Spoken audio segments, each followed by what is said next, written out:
Hey guys, it's Trouble the Trainiac. I'd like to congratulate Union Pacific on completing the restoration on their big boy, number 4014.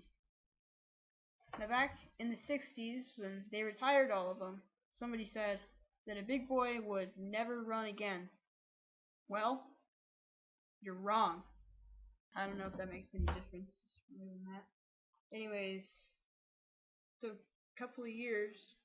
a few years, they got the big boy to the steam shop in Cheyenne, Wyoming from the Rail Giants Museum in California, and they converted it to burn oil, a lot of new parts.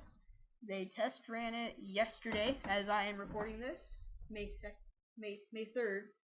They test ran it on May 2nd, but I watched some videos of it, and it looks magnificent. Union Pacific, you guys did a magnificent job.